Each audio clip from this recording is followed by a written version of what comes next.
Santa Casa e você. Apoio Crismed, compromisso com a saúde. Biomega, medicina diagnóstica.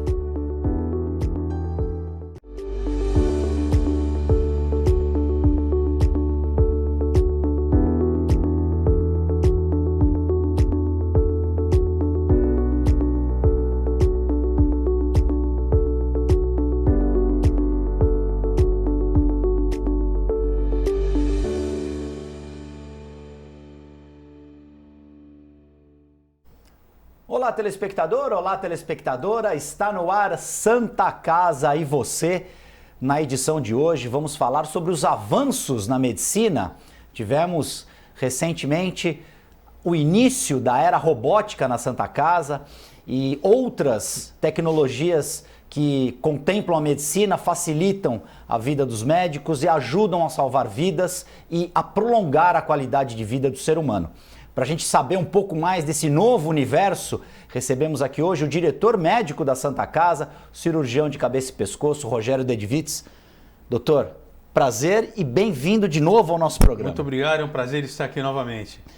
Doutor, tivemos recentemente a Santa Casa fazendo história com a primeira cirurgia robótica e a primeira pergunta é: aonde vai parar a medicina? Vivemos já o admirável mundo novo, essas novas tecnologias facilitando a vida do ser humano?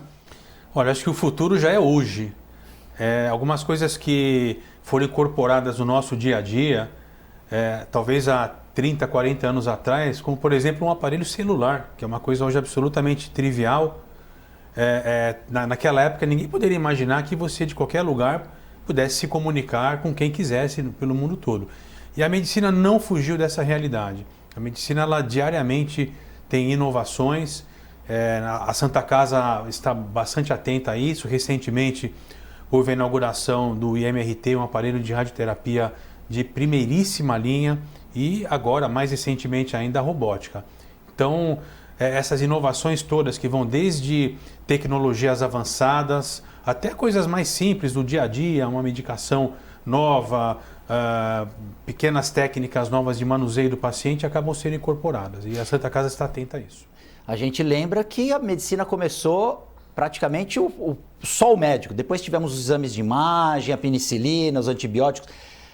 Você imaginava trabalhar dentro desse arco de tempo, de começar com praticamente uma tecnologia rústica, podemos dizer assim, do século XX, e agora poder desfrutar de todas essas tecnologias que o mundo moderno oferece, e na medicina, como você falou, não é diferente? Olha, quando eu era residente, nós usávamos um bip, que nós tínhamos que ter, dava-se o sinal sonoro e luminoso, nós telefonávamos para a central do bip para colher o recado. O que era quem queria falar com você e o motivo, né? Exatamente. Então, tinha uma senha e tal. Então é a mesma coisa. Se naquela altura eu imaginava que eu ia ter um celular no bolso, não. Naquela época se poderia imaginar que nós estaríamos operando, no meu caso, aí, uma orofaringe, uma laringe, sentado confortavelmente num console, operando apenas com o movimento dos dedos por meio de braços de um robô. Não se poderia imaginar esse tipo de situação. A gente fala muito da questão da tecnologia, a tecnologia vai fechar postos de trabalho, os robôs na indústria automotiva iam tirar, mas o que a gente nota é que se acabam algumas profissões, surgem outras em função da tecnologia que avança. Na cirurgia, a gente estava um do lado do outro ali na cirurgia na primeira do Matheus, e os dedos dele trabalhando com uma rapidez assim enorme, e aí vem a pergunta: a mão do médico sempre vai ser necessária num procedimento como esse, porque se vocês pararem de fazer o movimento, o robô também vai parar. Então, exato. Ainda não temos uma tecnologia que faça com que a máquina haja sozinha.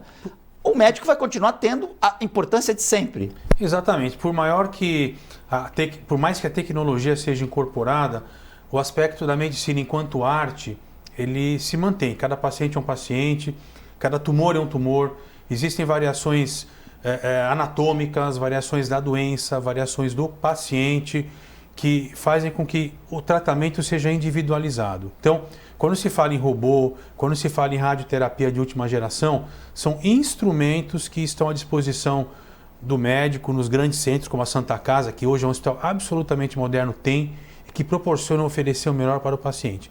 Mas tem que estar aquela pecinha que é o ser humano treinado por trás do console. No caso aí, estou exemplo do Matheus, um cirurgião absolutamente hábil, mas para ele chegar nisso, ele treinou muito. Essas coisas exigem um treinamento, a repetição que faz a perfeição. E esse aspecto do médico, e não só do médico, de todos os profissionais da área de saúde terem a sua atuação pessoal num paciente individual, isso não vai terminar nunca. Em relação ao treinamento, você falou da repetição e você chega na excelência de operar o equipamento. Como é que foi o seu treinamento e você também vai fazer parte da equipe de médicos que vai usar o Da Vinci? Exato. Como é que foi o teu treinamento e como é que você analisou tudo? Acredito que não tenha sido o seu primeiro treinamento, se você pode diferenciar de outras técnicas que você já aprendeu. Primeiro, vamos só lembrar que a robótica ela tem uma importância muito grande em algumas especialidades. Hoje, sem dúvida, a urologia, particularmente o câncer de próstata, é a principal indicação, mas cirurgias ginecológicas, por exemplo, endometriose tem uma indicação muito boa. Vários procedimentos de cirurgia geral, a própria hérnia, que é um procedimento do dia a dia muito comum do cirurgião geral, cirurgia torácica, cirurgia cardíaca e a nossa cirurgia de cabeça e pescoço. São as 6 especialidades que têm a possibilidade de utilização do robô, sendo que eu diria que hoje 80% seriam cirurgias urológicas. No caso da cabeça e pescoço, o treinamento ele envolve um treinamento inicial prévio que se faz em casa, com material didático que é dado, com estudo do robô, por meio de vídeos, de aulas, e em seguida se faz uma imersão. Nós fizemos uma imersão, a doutora Silvia Picado Petrarolha, que é da minha equipe, e eu, ficamos uma semana no Hospital Celebration, na Flórida, uma semana de imersão. E o treinamento ele envolve desde treinamentos de ponto, de nó, de manipulação dos instrumentais por meio de simulador. É bastante cansativo, nós ficamos horas e horas fazendo isso. Envolve acompanhar cirurgias nesse hospital americano, que é o Hospital Nixon, que é um hospital de referência nos Estados Unidos, acompanhando também os pós-operatórios nas enfermarias. Envolve, finalmente, o treino prático em cadáveres lá nos Estados Unidos. Então nós começamos num certo ritmo, quando nós estávamos já no último dia, uma cirurgia, por exemplo, de amígdala, o tempo cirúrgico em si, excluindo logicamente o tempo de montagem do robô, nós fazemos uma amidalectomia em 5 minutos, com muita tranquilidade. E então, hoje, na técnica usual, utilizada hoje, em quanto tempo se faz essa cirurgia? Um pouco mais, uma amígdala talvez aí uns 20 minutos, meia hora, né? Então o robô ele agrega tecnologia no sentido de proporcionar com a magnificação da imagem uma visualização mais detalhada. Você opera confortavelmente sentado no console, com movimentos bem delicados. Então ela agrega um conforto para o cirurgião e agrega para o paciente um conforto também, o resultado de recuperação é melhor, sem aumentar o risco desse paciente. A exemplo dos procedimentos urológicos, existe também na cabeça e pescoço, nos procedimentos de cabeça e pescoço, pouco sangramento? Sim. Em cabeça e pescoço, hoje, as indicações de uso da robótica praticamente são tumores não avançados da orofaringe, então base de língua, amígdalas, né? E da parte mais alta da laringe, que a gente chama de supraglote. Então, tumores nessa região, eles podem ser abordados pelo uso do robô, com uma tecnologia bastante segura, com uma chance de sangramento pequena. E um exemplo que eu cito frequentemente são tumores da base da língua, por exemplo, que se eles fossem ser operados pela via convencional, muitas vezes, para se acessar o tumor, nós temos que fender no meio lábio, levantar um retalho de pele, serrar a mandíbula, aí nós temos um acesso, removemos o tumor, fazemos a reconstrução e para fechar a mandíbula usamos placas de titânio que são caríssimas. Só o gasto cirúrgico tornaria o uso do robô adequado. Fora que com o robô, numa situação dessas que eu mencionei agora, de um tumor desses, a chance de ter que fazer uma traqueostomia com o robô é menor, o tempo de UTI, o tempo de internação é muito menor. Então, no final, o grande argumento contra o robô, em algumas circunstâncias, acaba sendo um argumento fortemente a favor, que é o custo. E todo o conforto que ele traz ao paciente, uma recuperação menor, menos dor. Então, nós temos que ter a cabeça aberta para entender que o robô veio para somar. O que é importante é que ele seja utilizado com indicações precisas. Então, tem situações em que o robô é bom, tem situações em que não é o melhor. A medicina nos faculta utilizar outras técnicas. Em relação ao que você falou da placa para acessar o tumor, é uma cirurgia dentro da cirurgia. Porque você precisa serrar a mandíbula. Sim, usando o acesso, né? Usando o robô, esse acesso ele é por onde? Ele não é pelo meio tradicional que você teria que serrar a mandíbula? Exato. No caso da cirurgia de cabeça e pescoço, nós já temos uma cavidade formada, que é a própria boca e a própria faringe. No caso da cirurgia que nós vimos, a maravilhosa cirurgia que o Matheus fez, já foram 3, né? Eles têm que criar uma cavidade, porque não existe uma cavidade natural ao redor da próstata. No caso da cabeça e pescoço, essa cavidade já existe. Porém, como é uma localização um pouco mais profunda, sem o auxílio do robô, para que nós cheguemos até o tumor e possamos removê-lo com a margem oncológica adequada, nós temos que criar um acesso por meio do osso e dos tecidos moles, o que acaba sendo agressivo, acaba sendo caro pelo uso desse material de reconstrução com as placas de titânio e portanto, o robô permite chegar ao tumor por uma cavidade que já existe, que é a boca. E a exemplo, a precisão do robô também na cirurgia de cabeça e pescoço ajuda a hora que vocês vão puxar determinada parte ali, ser literalmente cirúrgico na extração do tumor e também não pegar nenhum outro tecido ou vaso que não esteja dentro desse... Nós temos que considerar aí 2 aspectos. O seu conceito é absolutamente correto. O primeiro aspecto, ele nos permite fazer a cirurgia com uma magnificação da imagem. Então, nós estamos vendo a imagem muito ampliada. Então, temos um controle muito próximo do tumor e do tecido normal e uma definição do que é tecido normal e do que é tumor muito mais precisa. E segundo, nós operacionalizamos com movimentos muito delicados. A gente fala que o braço do robô permite um movimento de 540 graus, porque você vai até onde a sua mão vai, aí você pisa no pedal, congela o movimento, você volta com a sua mão e completa esse movimento. Quer dizer, ninguém consegue dar 540 graus com a mão, e você consegue fazer isso com o robô. Daí a importância do treinamento. Você passa com a mão, você tem que usar o pé, quer dizer, tem que ter uma coordenação motora. Não é tão fácil como parece, porque a gente vendo vocês ali no cockpit e mexendo nas pinças, poxa, mas é muito difícil, até porque o robô, ele te dá um delay, né? Você tem até um direito de errar ali, porque você tem como corrigir num tempo hábil para não fazer nenhum tipo de movimento inadequado e prejudicar o procedimento. Exatamente. É tudo muito fino, né? Então, o que você normalmente trabalharia com o punho completo, você acaba muitas vezes trabalhando com os dedos somente. É uma cirurgia muito elegante, muito agradável até de fazer, né? Esse procedimento que você falou, que tem que serrar a mandíbula, quanto tempo ele dura num procedimento, numa operação, numa cirurgia normal, digamos assim, e quanto tempo ele dura usando a tecnologia do robô? O tempo do robô é menor. Você tem que considerar desde a abertura, serrar o osso, fazer toda a hemostasia, que é conter os vasos que estão sangrando, remover o tumor. Tem todo o processo depois de fechamento, de reconstrução. Então, de pele a pele, sem considerar o esvaziamento cervical, que é a remoção de raízes que podem ficar nas ínguas, nos linfonodos, é um procedimento que pode demorar de 1 a 3 horas, né?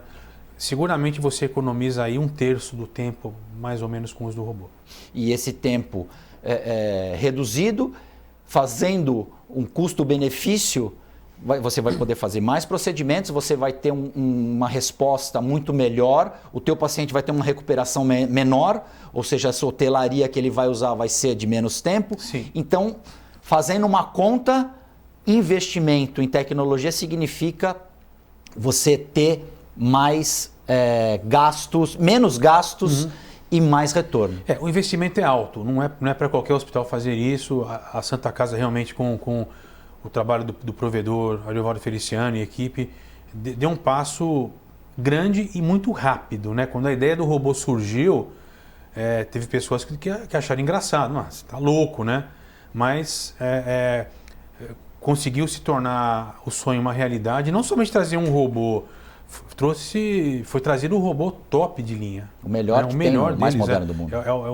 O treinamento que nós fizemos nos Estados Unidos foi com esse robô. Então, o investimento é alto, mas o ganho também é alto. Então, por exemplo, uma anestesia menor, você vai usar menos gás. O paciente vai acordar melhor.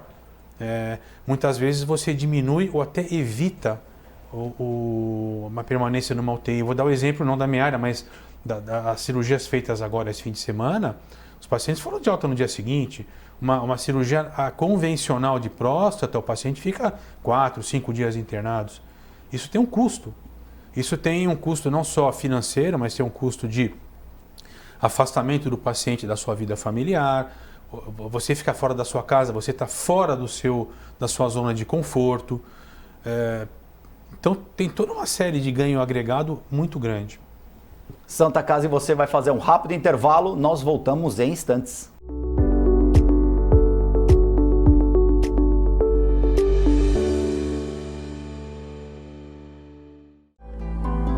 A vida é vulnerável. Por isso protegemos uns aos outros. Proteger é nosso instinto. A vida precisa de cuidados.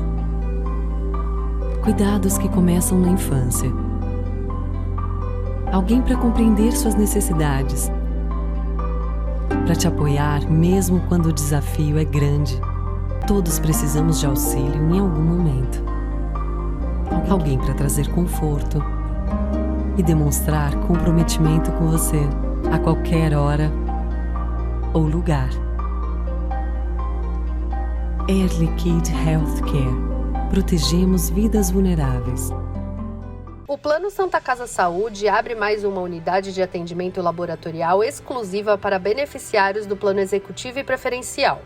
Pensando no bem-estar e conforto dos clientes, a nova unidade fica na Avenida Conselheiro Nébias 592 e conta com exames de coleta laboratorial, estacionamento grátis e sem necessidade de agendamento prévio para a realização de exames de sangue. Funciona de segunda a sábado, das 7 às 13 horas. Plano Santa Casa Saúde, sempre perto, cuidando de você. A Center Limp Santos é especializada em soluções de higiene pessoal e limpeza profissional, atuando há mais de 37 anos em todo o litoral paulista, com os melhores produtos e marcas do mercado mundial, atendendo os setores de saúde, indústrias, hotelaria, escritórios, educação, entre outros, com o objetivo de atender o mercado de forma proativa e entregar uma solução completa em higiene pessoal e limpeza profissional. A Center Limp Santos conta com um time de profissionais altamente capacitados, apresentando o melhor e mais completo sistema de custo-benefício do mercado. Center Limp Santos, mudando a cultura, simplificando a limpeza. Já notou como as coisas passam rápido demais? E tudo bem, afinal evoluir é viver. E viver é ter saúde para sua família e amigos. E pensando nisso, o Plano Santa Casa Saúde oferece o que há de melhor e mais moderno para curtir a sua vida. Um plano completo que pensa na prevenção, que conta com o maior e mais completo hospital da região, além de uma clínica de especialidades com ampla rede médica. Faça seu plano de vida. Faça seu Plano Santa Casa Saúde. É comum pensar em doação de sangue apenas em momentos críticos, quando a necessidade é sentida por amigos ou familiares. E se você precisasse de sangue? Uma única doação pode salvar vidas e um simples gesto pode gerar milhões de sorrisos. Então, por que não transformar esse gesto em um hábito? Porque para quem doa, são alguns minutos e para quem recebe, é uma vida inteira. Procure o Banco de Sangue da Santa Casa de Santos e seja um doador. Doe sangue, doe vida, doe amor. Apoio Biomega. A Santa Casa de Santos inaugurou as novas instalações do Complexo de Radioterapia, o maior da Baixada Santista.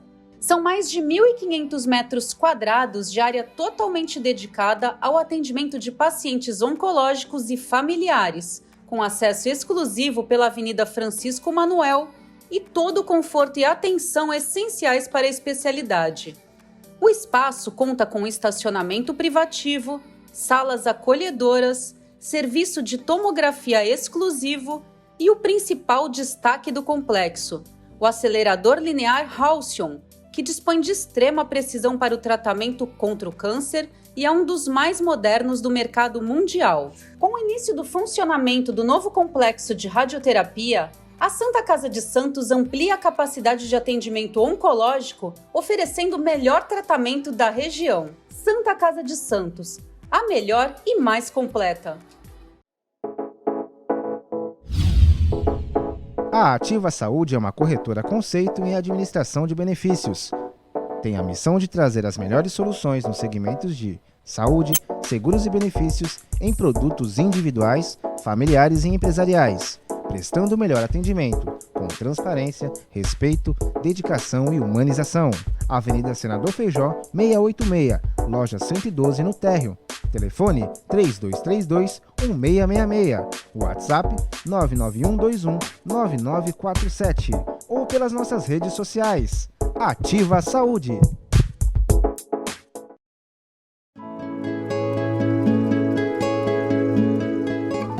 A Crismed Comercial Hospitalar orgulha-se de ser considerada uma referência no ramo médico hospitalar, atuando há mais de 20 anos no mercado, com comprometimento, competência e excelência no atendimento aos clientes. Crismed, compromisso com a saúde. Rua São Paulo, número 13, Vila Belmiro, Santos. Acesse o site www.crismed.com.br. O luto é um momento delicado na vida de qualquer pessoa. Nós, da Santa Casa de Santos, sabemos bem disso. Nosso serviço de luto conta com estrutura totalmente renovada e agora mais completa do que nunca. Planos de cremação com os preços mais justos da Baixada e pagamento facilitado. Serviço de luto e cremação da Santa Casa de Santos. Cuidado, acolhimento e carinho quando você mais precisa.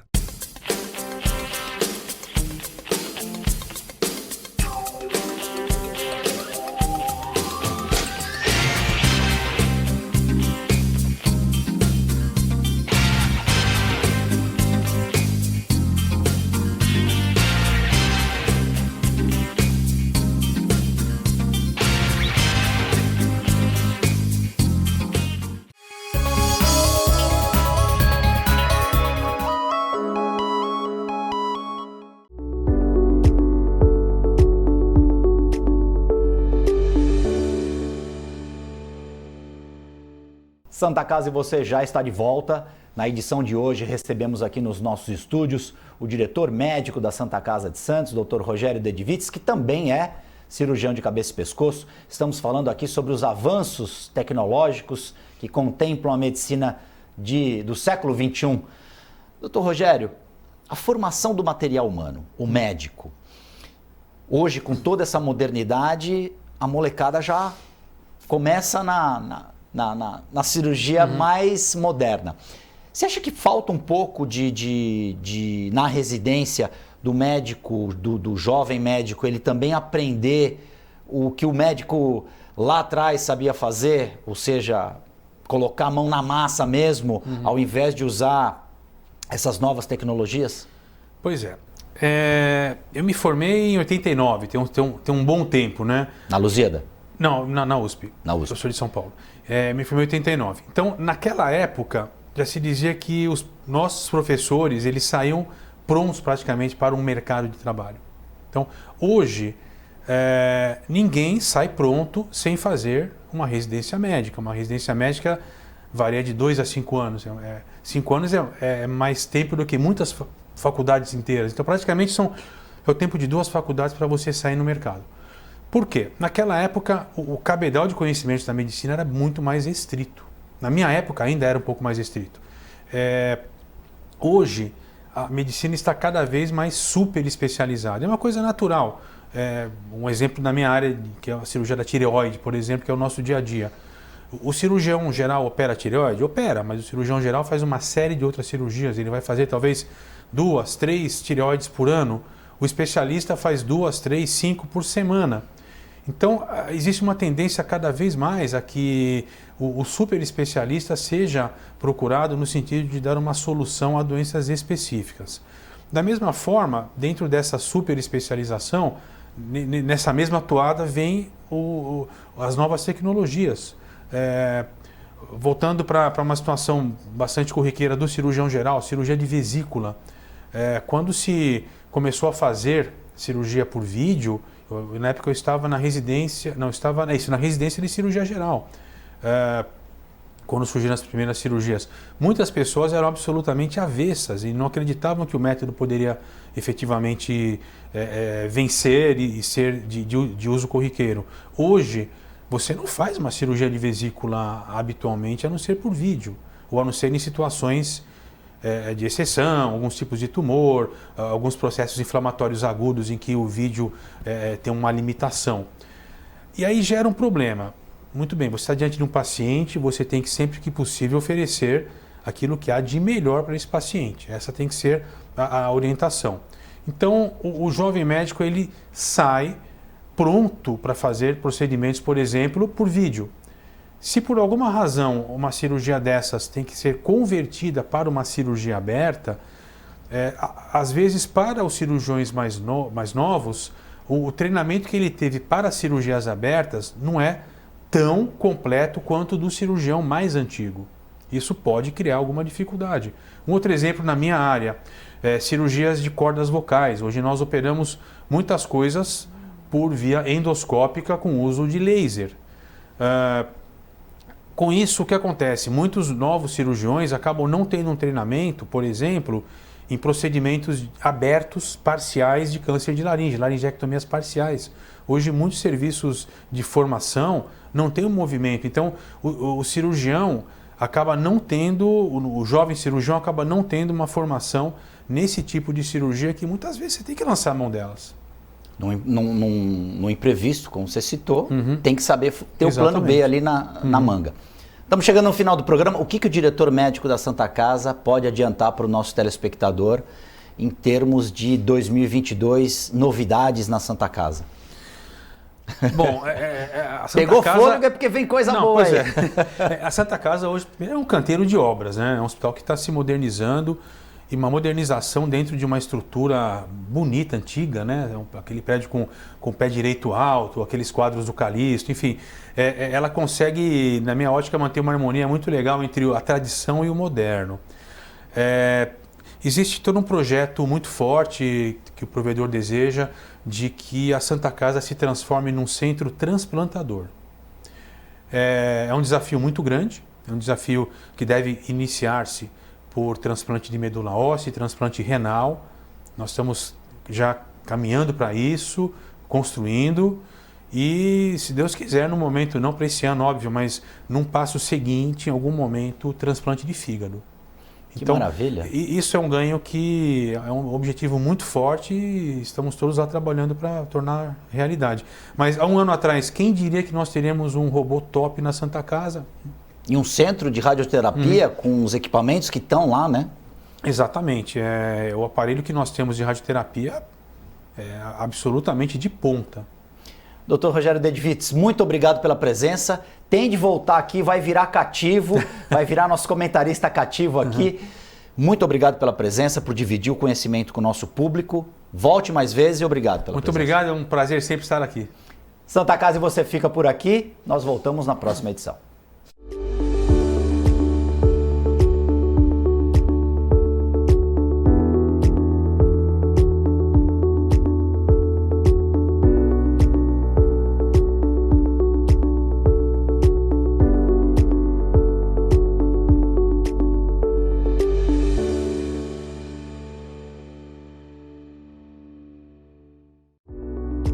Santa Casa e você.